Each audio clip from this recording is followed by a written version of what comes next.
In July of 2020, 10-year-old Breasia Terrell went missing. Henry Dinkins was quickly identified as a person of interest. In October of 2023, he was sentenced to 2 life terms in prison for her kidnapping and her murder. The following is a recap of the events that answer the question, what happened to Breasia Terrell?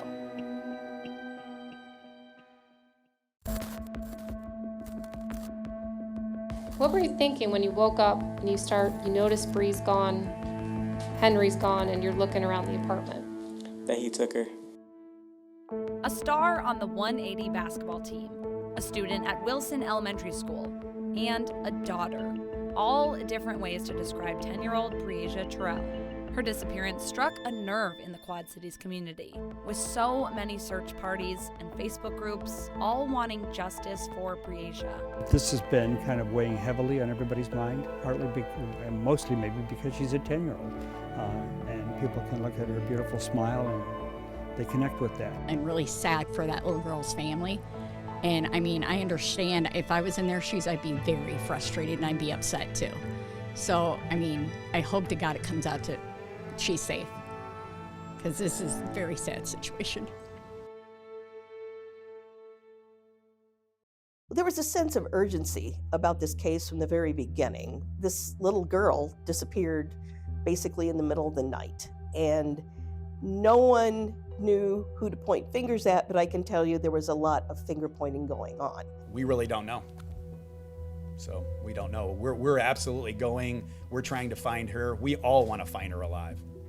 And that's what our intent is as we continue with the investigation. Now, Paul Sikorsky was at the time the chief of police in Davenport, and he organized a lot of searches, helped volunteers understand what they needed to do, and took it very, very seriously from the get-go. We will continue to work feverishly to find her and bring her home. The police have now declared Henry Dinkins as a person of interest, and Chief Sikorsky reiterated that a person of interest is not a suspect. A person of interest is someone who has not been arrested or formally charged in this case, but may have information that could assist with the investigation or possess certain characteristics that merit further attention. Well, there were people who defended him and people who did not. Now, his family to this day, members of his family, say that he is innocent. I feel my brother Henry is paying for someone else's crime. His sister, who's one of the bravest people I've ever known, called our Quad Cities News and said, I would like to talk to a reporter. And so she came in and talked to another reporter and me. And she said, my brother did not do this. He could not have done this. And she continues to say that to this day. We knew that Henry wouldn't do that. He loved Breasia. He treated Breasia like she was his own, and the family knew that. Whenever he would talk about her, he would say, gotta go get my babies. Gotta have my babies. And it's not just Breasia. Henry loved kids. Breasia looked up to Henry, as well as Detorius. They loved him dearly. There were other people who said right from the beginning that he was not. I happened to be in court with him very early one morning, and he spoke about having a case in Rock Island at the time. He was very chatty, and in fact, the judge admonished him and said, Mr. Dinkins, this is probably not the place to talk about that. He seemed very earnest at the time, and he had a lot to say, mainly that he had nothing to do with it. What's up, Henry? So when was the last time you saw her? She was in the house. Yeah, when was the last time you saw her? 9:30. Last night? 9:30. Okay. Okay. Yeah. Okay. When was the last time you saw her? She was in the bed when I went to bed. She was in the bed? Yeah. When you went to bed last night? Okay.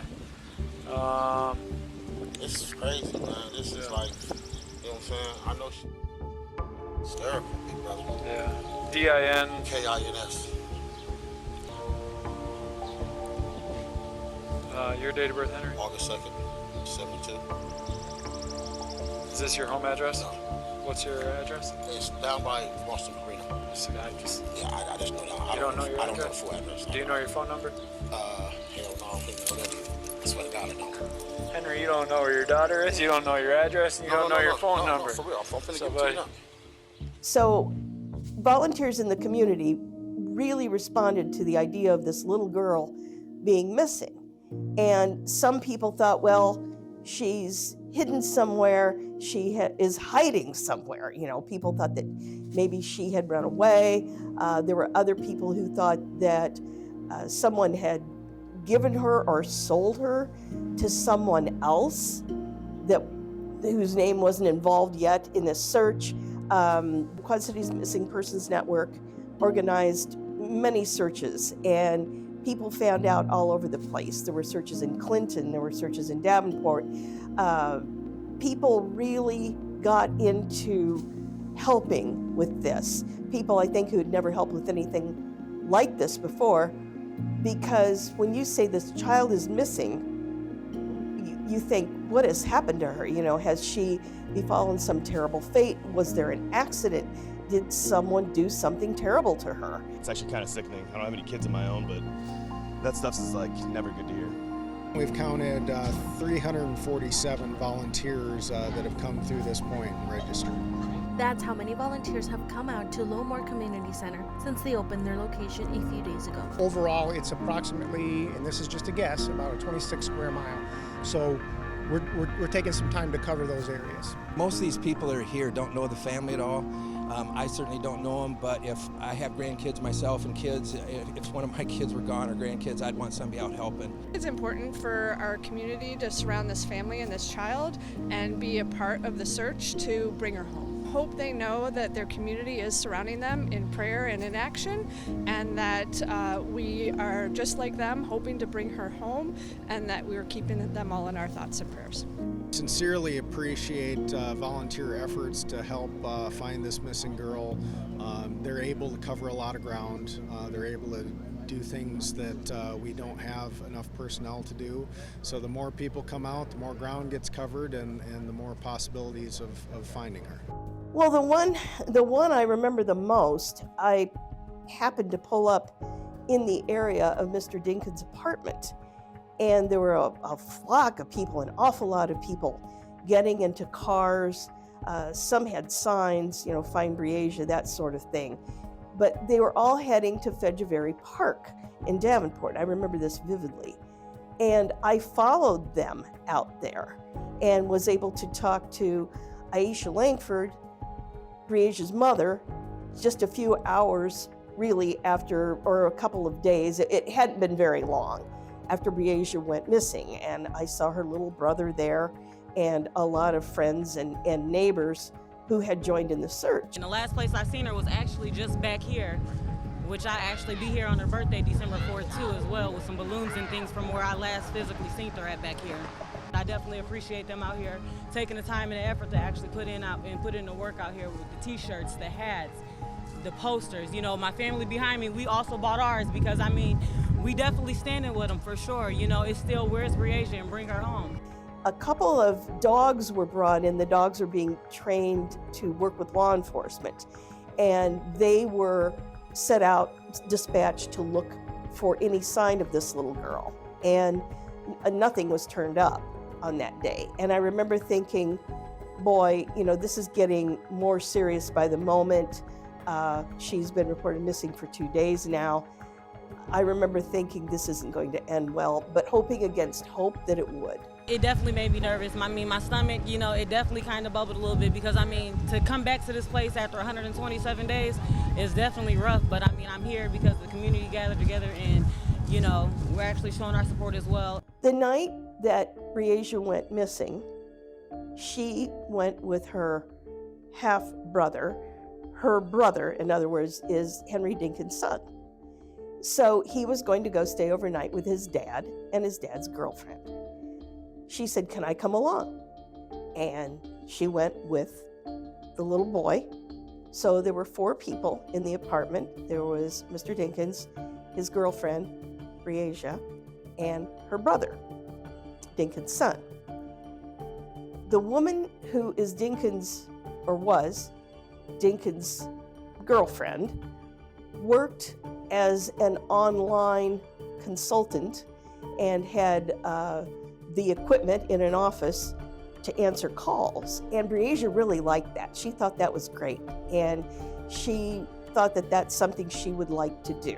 She was telling me that she was learning how to be an AT&T agent because Andrea, you know, she's an AT&T agent, and she was pretty excited about being a worker when really she just got an insight of things, you know, with the Bluetooth and everything like that. And, you know, she had told me that she had loved me and good night. So this was the scenario before she disappeared. And in other words, it seemed normal and seemed kind of calm, I think. I remember hearing about it in court and thinking that it sounded like any other night in a typical family's evening. You know, honestly, you know, it's pretty nice to see, you know, everywhere I go, whatever store I go in, I'm seeing her face, you know, keeping that much hope.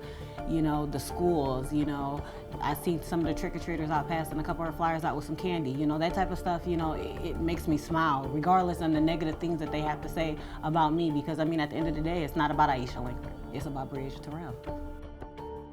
The longer she was missing, the more concerned people were. It's not forgotten about, and it won't be forgotten about.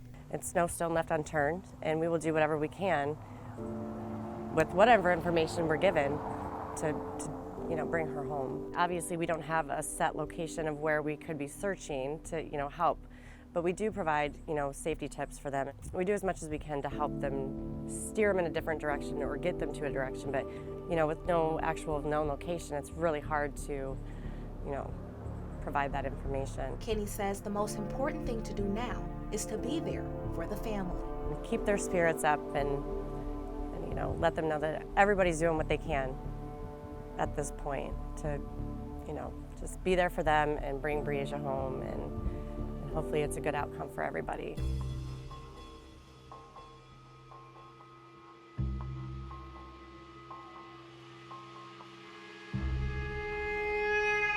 When Dinkins faced a charge of not registering as a sex offender, that really amped up the suspicion as far as his being a suspect in this case. But there are a lot of people who are sex offenders who aren't suspects in cases like this. There were also people who say he was wrongly blamed and that basically the community had its eyes on the wrong person. I do remember that several people who claimed to be psychics got in on this act. And some of them said, I see her down by the railroad tracks near Credit Island. I remember a variety of different locations that were discussed on Facebook and other social media spots.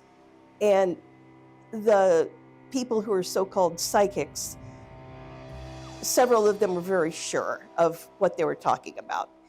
But those leads were followed and nothing happened. Nothing was discovered. It got a little too quiet out there. We wanted some attention. We wanted her back on the news just to say that the community hasn't forgotten about her. If anybody knows anything, no questions asked. Drop her somewhere. Let her come home.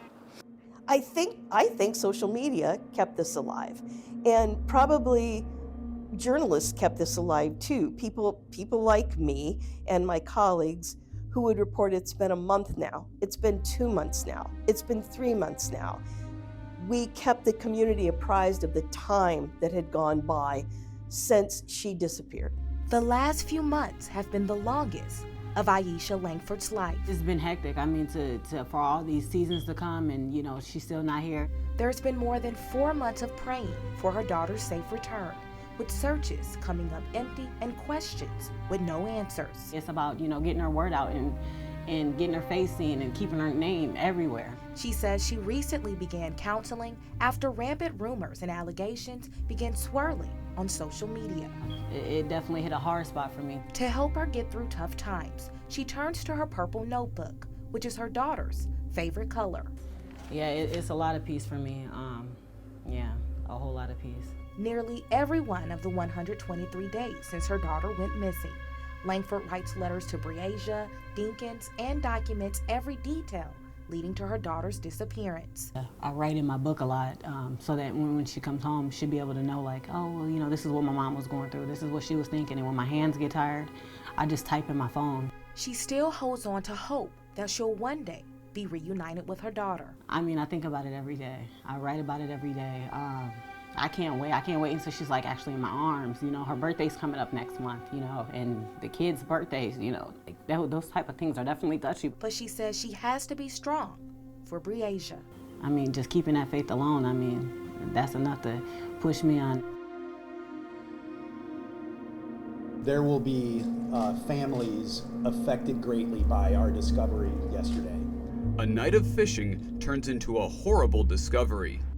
I believe there were 3 people involved, and they were fishing around this pond area where Breasia's remains were found.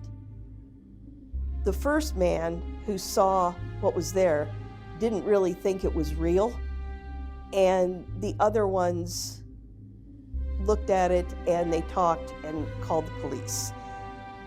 I know that although they talked between each other, I did reach out to one of the fishermen, but he didn't want to talk to me. I remember that. And I don't blame him, really. It was such a controversial find, and it had been the talk of the Quad Cities for so long.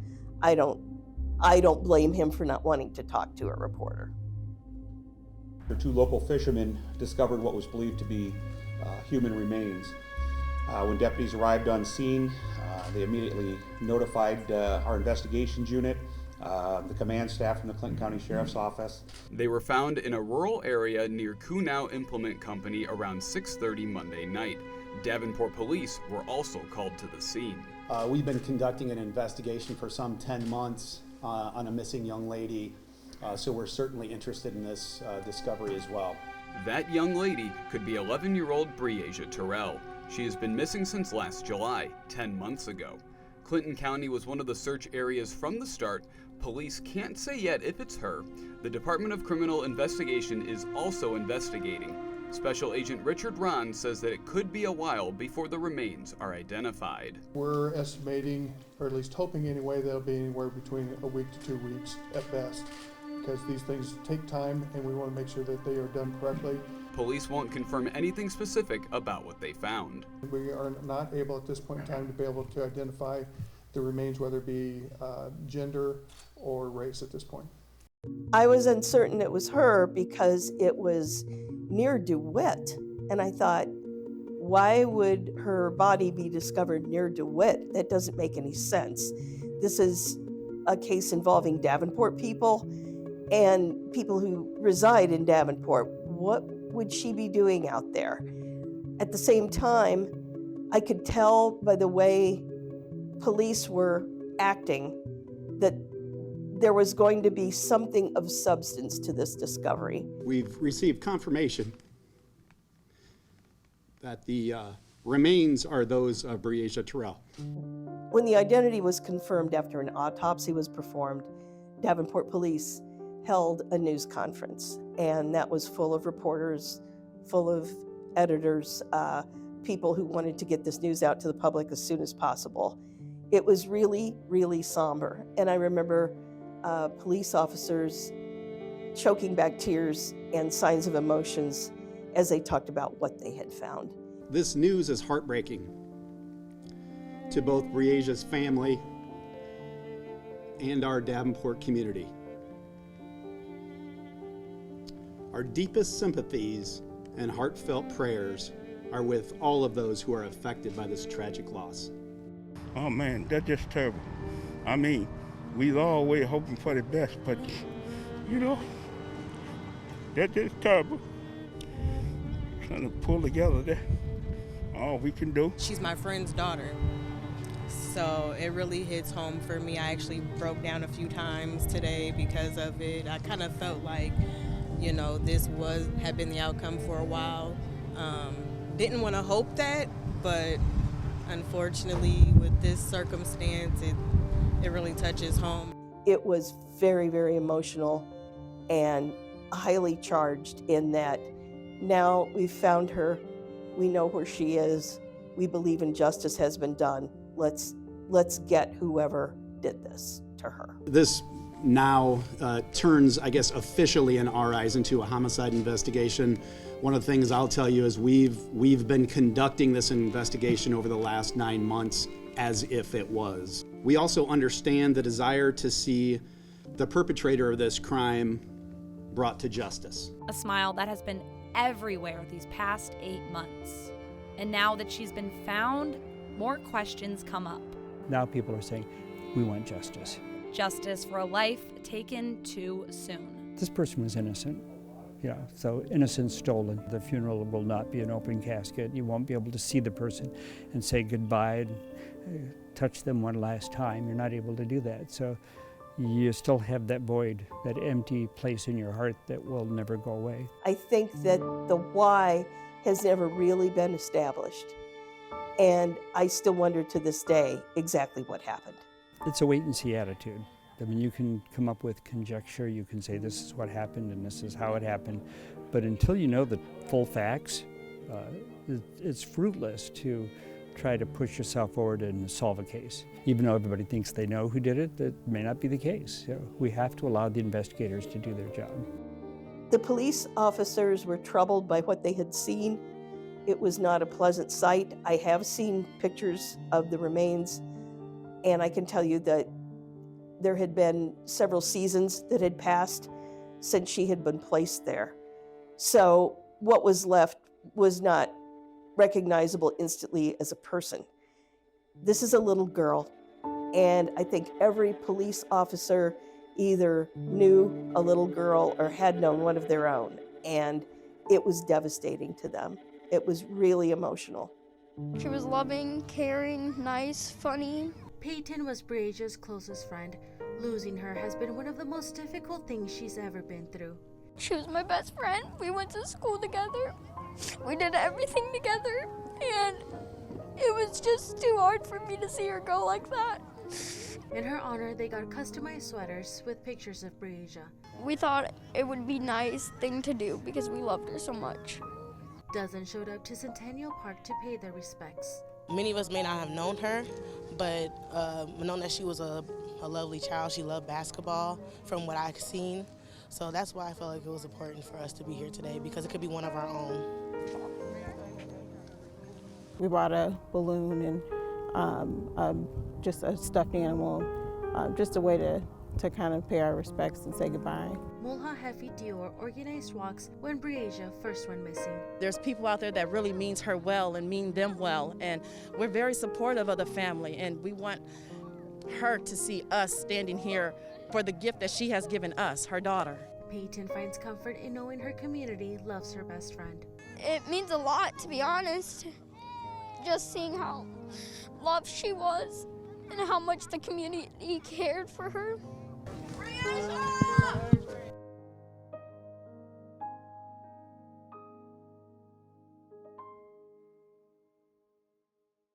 This morning, Henry Earl Dinkins was charged in the death of 11-year-old Breasia Terrell. Another step in the case of Breasia Terrell's disappearance and death that's been trying for her mother and the community.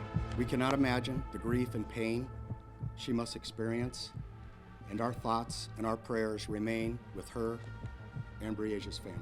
Davenport Police Captain Brent Biggs has seen the work of investigators firsthand, along with Police Chief Paul Sikorsky. The amazing work that these detectives here have done over the last several months,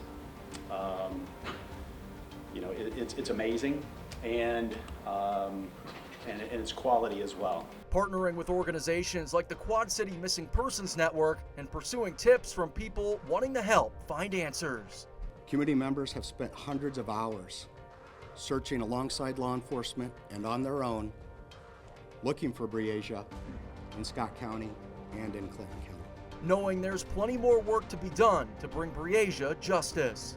While announcing charges is a significant step in this case, it is important to understand that bringing forth charges is not the end of the legal process, but just the beginning.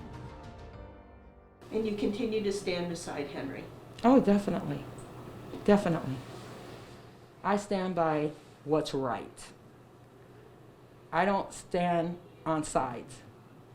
But if you're in the right and you know that you did not do anything, I'm going to stand by what's right. I know that my brother is innocent. The sister of a man accused of a terrible crime maintains his innocence. 50-year-old Henry Dinkins faces charges of murder and kidnapping in the death of 10-year-old Breasia Terrell in 2020. Days before his trial is set to begin in Cedar Rapids, his sister, Nita McQuay, spoke exclusively to Local 4 News. I don't believe that my brother would commit such a crime like that. I feel that only God knows, and the parties that were there. McQuay speaks with her brother, who is incarcerated, about 5 days per week. Meanwhile, she and the rest of her family have struggled for about 3 years, ever since the day in July 2020 when Breasia disappeared. I have my good days and bad days, but long as I can talk to my brother and talk to my family, I'm just fine. It has been hard. Her faith has helped get her through the bad days. I believe in God. I believe in faith. I also believe in what's right. Meanwhile, she misses her brother, her only sibling. Me and my brother always been close. We did everything together. Henry's always been an awesome brother. Always been there for me. I've always been there for him. We're like two peas in a pod. Don't judge until facts are proven.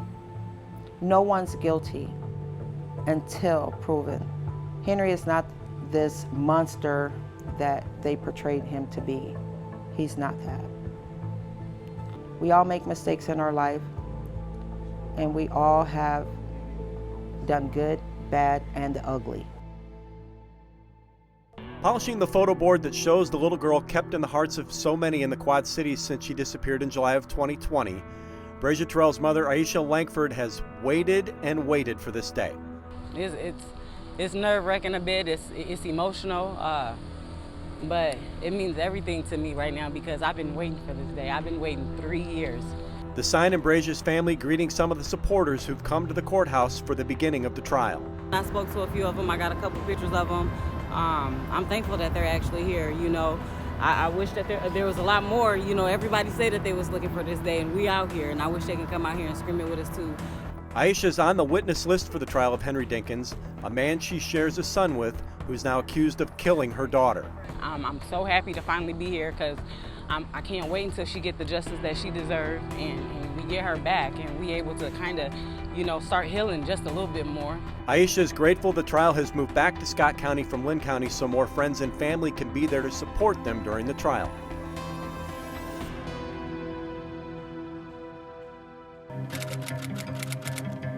A police report taker testified she found it, quote, alarming, unquote, when she learned how long Breasia Terrell had been missing before the call came into her at 8:29 the morning of July 10th, 2020.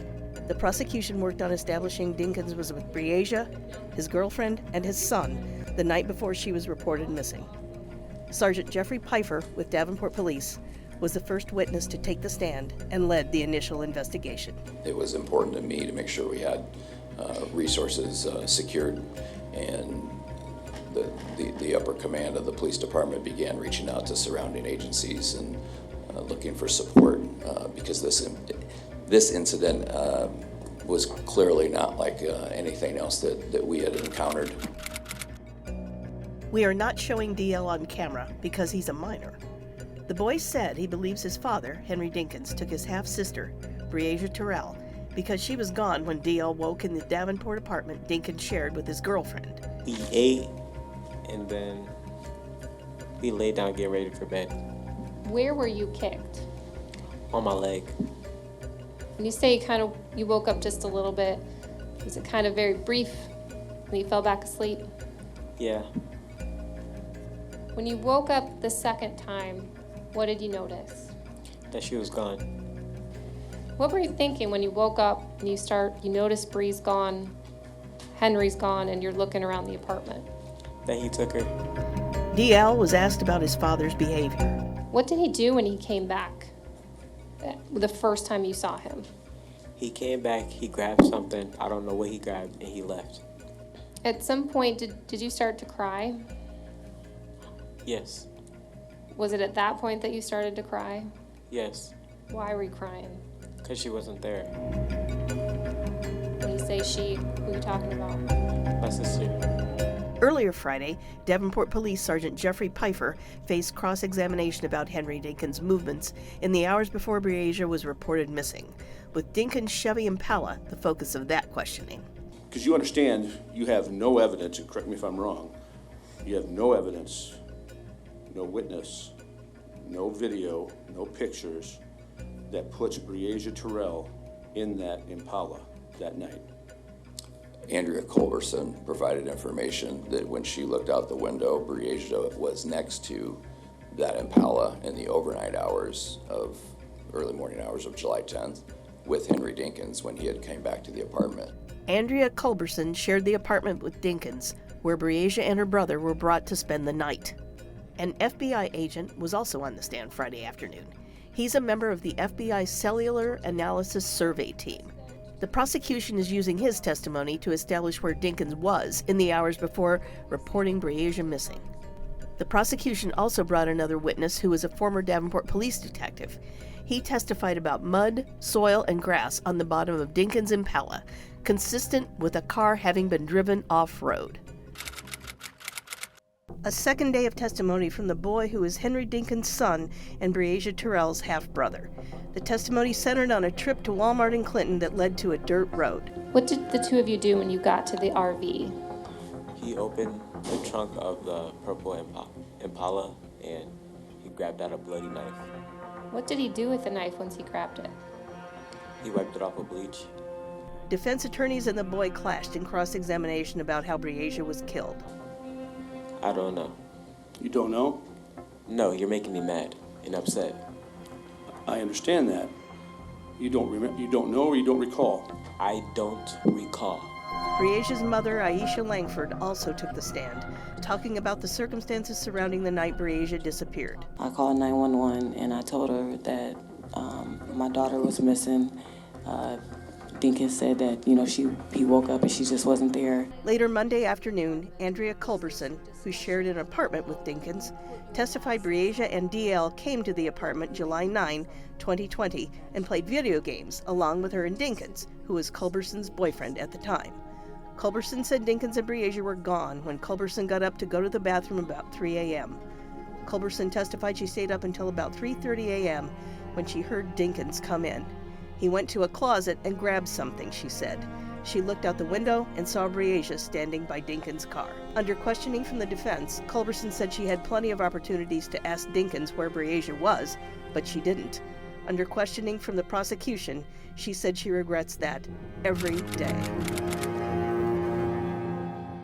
Davenport Police Lieutenant Jason Ellerbach testified about law enforcement's quickly developing theory about Henry Dinkins. Yeah, that he was involved in one way or another. Ellerbach confirming Dinkins was a person of interest. Earlier, Breasia's maternal grandmother, Donita Gardner, testified about the day Breasia went missing, July 10th, 2020. The girl's mother called Gardner after learning Breasia was missing. Like she wanted, she wanted to cry.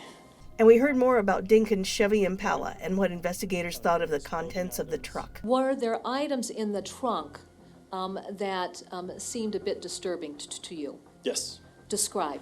There was, one item was just a black metal baseball bat, and another item was a hatchet. FBI Special Agent Cameron Smith was Wednesday's first witness. He testified his team searched Henry Dinkins' vehicles as well as Highway 30 near Clinton, where Breasia's body was recovered, and the Credit Island area. He testified about hair and fibers recovered from the vehicles, as well as a machete found in Dinkins' RV. But once again, Dinkins' Chevy Impala became the focus, this time in cross-examination. As you sit here today, you know that none of those items came back with Breasia Terrell's DNA on them, right? The items that I sent to the lab, to my understanding, came back with no DNA matches. We also hear from Davenport police officer Craig Burkle. He testified about an argument between Dinkins and Breasia's mother at the apartment the morning Breasia was reported missing. The The prosecution presented police body camera footage of that argument. I'm just saying, that ain't what I said. I never said. Okay, guys, this isn't the time to fight. Exactly. Later, Burkle testified about searching Dinkins' apartment and trying to reach him a half dozen times afterward. Something just wasn't sitting right with me. Also testifying was Davenport Police Detective Elizabeth Tharp, who was present when the trunk of Dinkins' Chevy Impala was opened. I smelled bleach. It's very distinct. Former civilian crime scene tech Christine Baker ended Wednesday's testimony, talking about items she photographed, including a pistol and a machete. Under questioning from the defense, she said she did not find fingerprints on the gun or notice the smell of bleach in Dinkins' apartment. Prosecutors again worked on establishing that Henry Dinkins was in Clinton and did go to Walmart to buy Clorox. Matthew Jahant from Walmart Asset Protection testified Dinkins is seen on video early in the morning the day Breasia disappeared. Then the focus turned technical. FBI analyst Tiffany Smith, a forensic examiner, took the stand in the afternoon. She was the DNA examiner for the Breasia Terrell case, and she talked about the significance of Breasia's DNA being found in Dinkins' Chevy Impala. From the shorts from the trunk, Miss Terrell was excluded from the stain from the inside back crotch area of the shorts. She could not be visually excluded from the inside waistband, but again, there was limited support for exclusion, so there was support for exclusion. She told the court that no semen was found on the clothing belonging to Breasia and her brother, seized by investigators.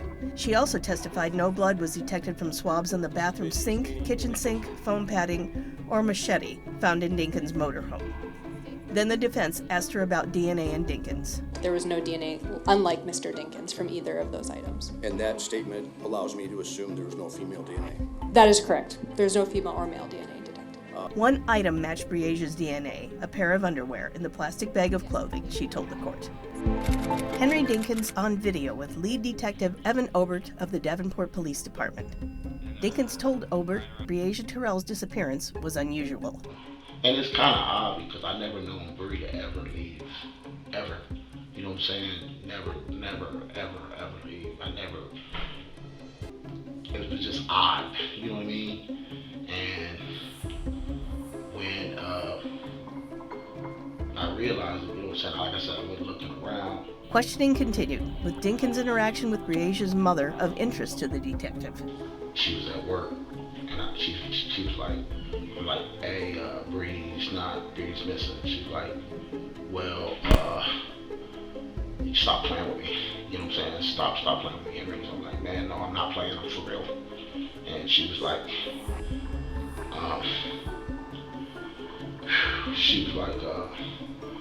stop playing with me. And I said, look, man, I'm not playing. Me and her met up, and she was like, you and Aisha met up? Yeah, Where at Burger King. Okay. And Aisha was like really upset.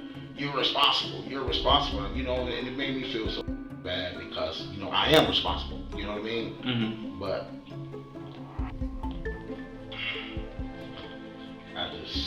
like I said, I was like lost. Didn't know what to say. I didn't know what to say to her. I was lost for words. The detective then argued with Dinkins over his phone. I don't have no problem opening my phone for you.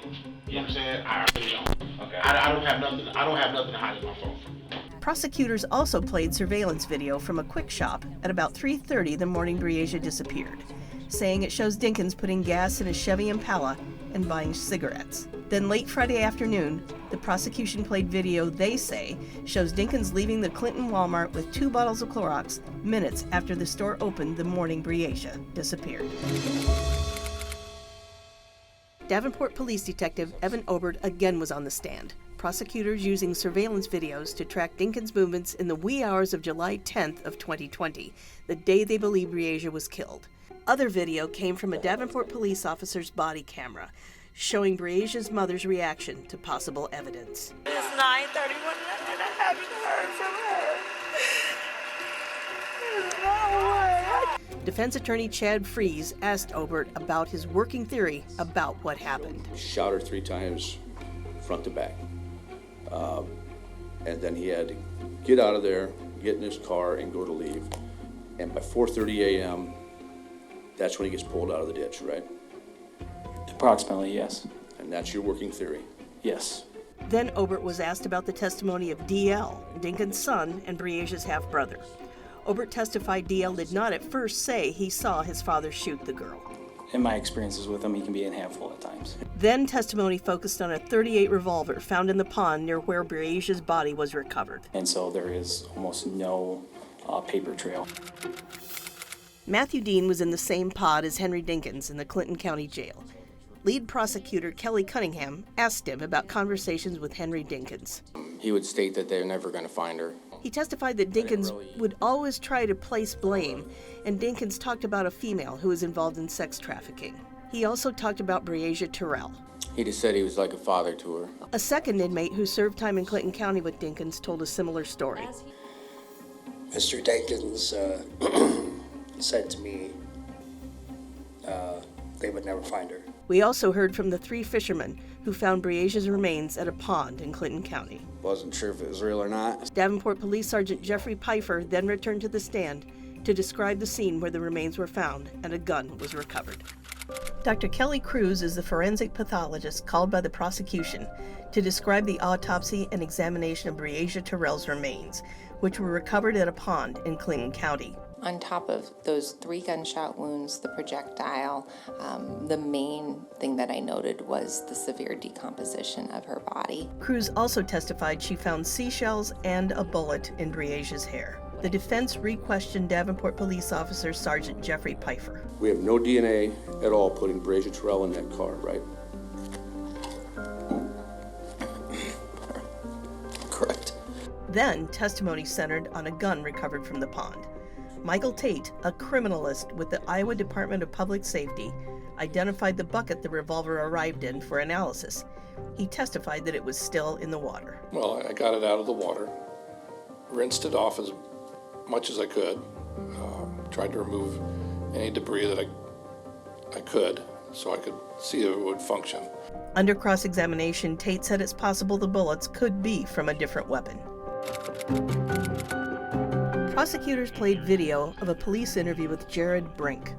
They believe Brink's testimony, given before his death, ties Dinkins to the Clinton County pond where Breasia Terrell was found. Brink talking about his early morning encounter with Henry Dinkins. A black man jumped out in the road in front of me and waved his arms.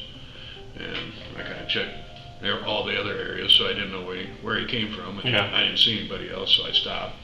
He said he was stuck in a ditch. Brink said the car was toward the south end of the pond, and that the man told him he made a wrong turn coming from Clinton to Davenport.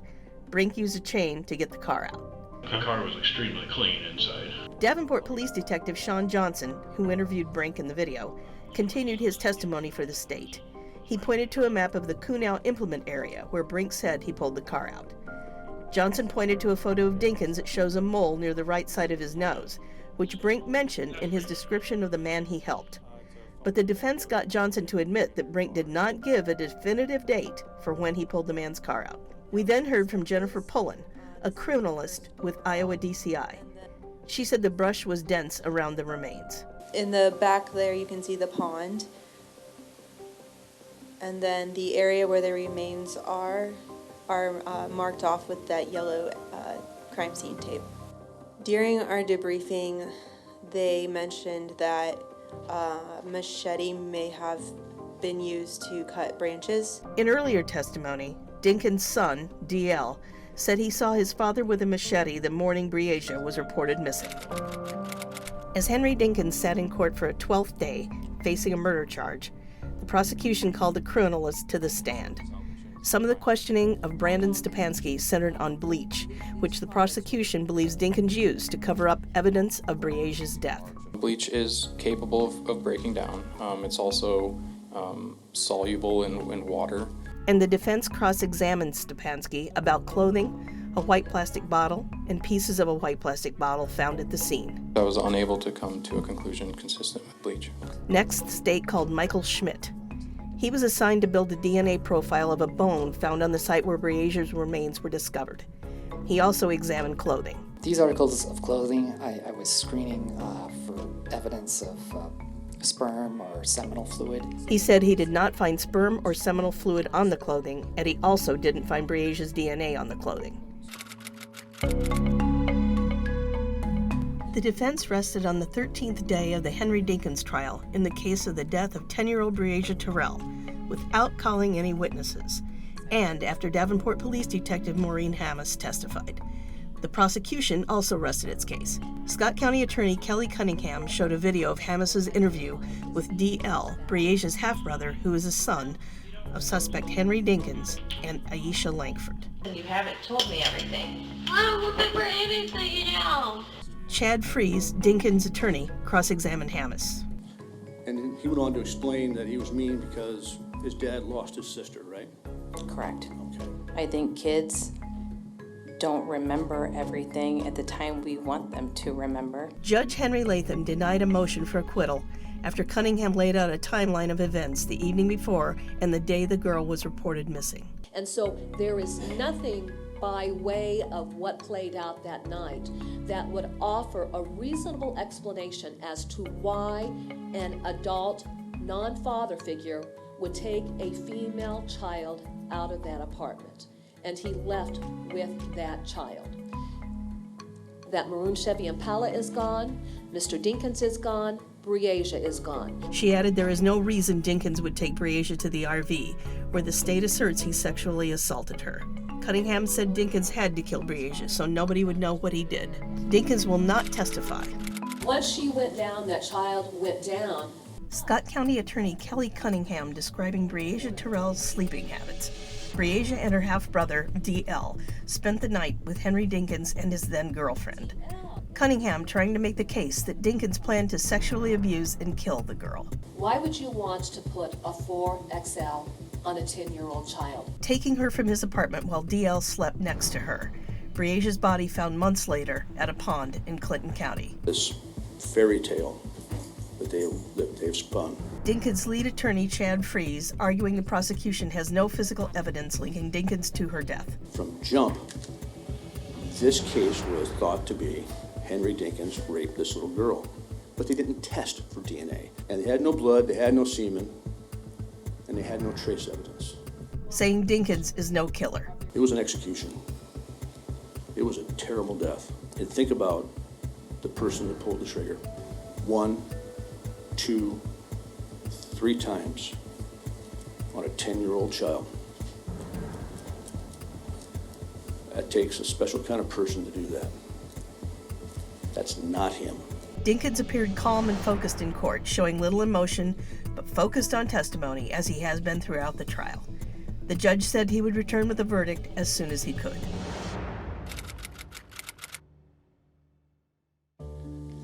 I could simply read the verdict and file my written decision. I've chosen not to do that today. I think this case, due to the crime involved, is very important and very, I find that it's appropriate that I read the entire decision today. The defendant has entered pleas of not guilty, which is a complete denial of the charges and places the burden on the state to prove guilt beyond a reasonable doubt. The children were allowed to sleep in the bed in the bedroom, and the defendant and Andrea were going to sleep on the air mattress in the living room area. Breasia fell asleep first, then Andrea, and then soon after DL and the defendant. At some point in the early hours, DL felt his sister Breasia kick him, and in a statement to police remembers seeing her leave with the defendant. Subsequent to that, at 3 o'clock in the morning, Andrea awoke to use the bathroom. At that time, she noted the defendant and Breasia were not present in the apartment. She had not been told that the defendant left, nor that he had taken Breasia with him. She was very concerned about the situation and decided to stay up in the living room in the dark to wait for the defendant. At approximately 3:30 a.m., Andrea heard the defendant open the door to the apartment very quietly and proceeded up the stairs very quietly, as if not to awake anyone. When the defendant arrived, he did not have a conversation with Andrea. Even though she had tried to speak with him, he would not interact with her. While at the apartment, the defendant went into the bedroom and retrieved something from his closet. which he had exclusive use of, and Andrea was unable to see the object retrieved. The court finds that the defendant either retrieved the gun used to kill Breasia or another item to facilitate his murder of Breasia. Prior to the defendant leaving the apartment, Andrea looked out the window and saw Breasia in the large white t-shirt she had worn to bed next to the maroon Chevy Impala.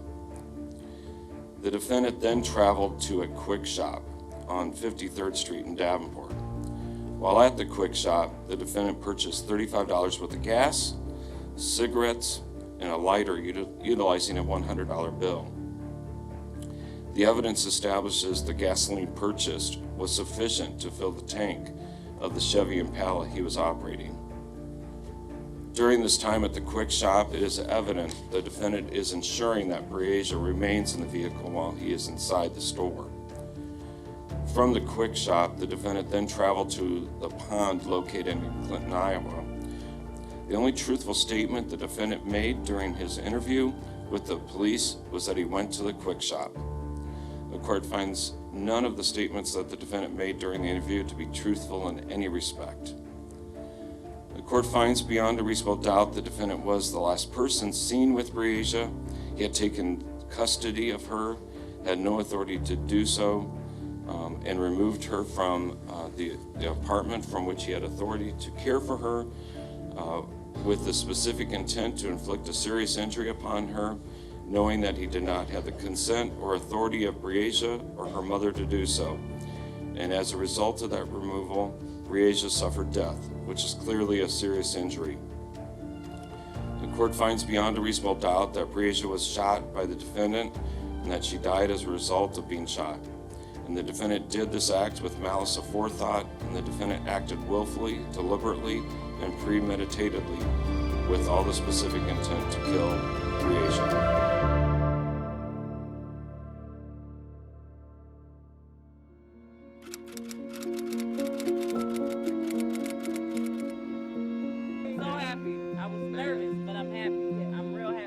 I'd like to thank the court and Judge Latham for his service and care in reaching this decision. I'd also like to recognize the diligent work and tireless efforts put forth by law enforcement to bring justice to Breasia.